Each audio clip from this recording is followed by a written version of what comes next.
mĩkombo ya ciringi tririoni 1.2 na kweregira kuriha mathirĩ maya harĩ mĩaka 10. Rĩu minista wa kĩgĩna bũrũri-inĩ Njũgũna Ndung'u arĩ mbere ya mbunge nĩ atari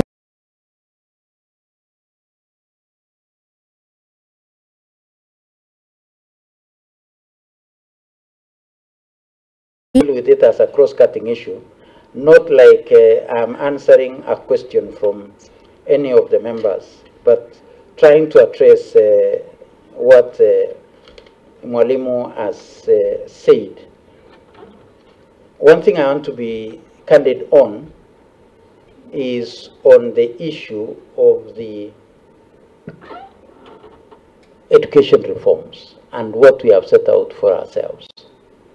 When the 263, that is 2 years in junior school, 6 years in primary school, 3 years in junior school, and 3 years in senior school was adopted, and it is from research that we would want to have an education system that is age appropriate, that our children can be able to go.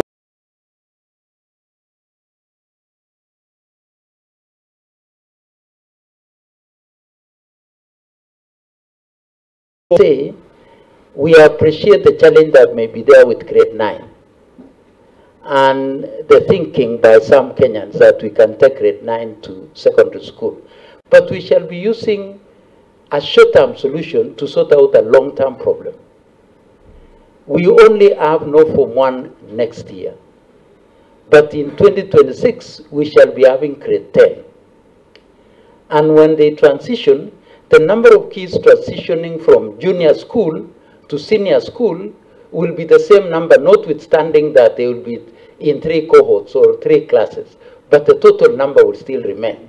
We don't want to use short-term solutions for long-term issues. So, as for what the national government should be doing, we are doing. The only thing I know we cannot do, and it will be very difficult, is the pay for teachers.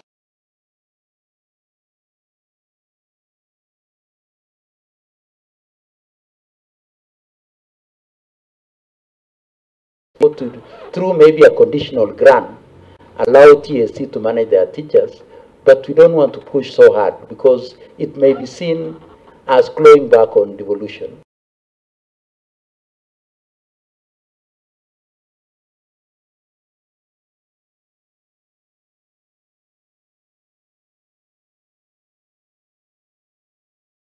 Anake munini wa mutongoria wa bũrũri Rigathĩ wa Gachagua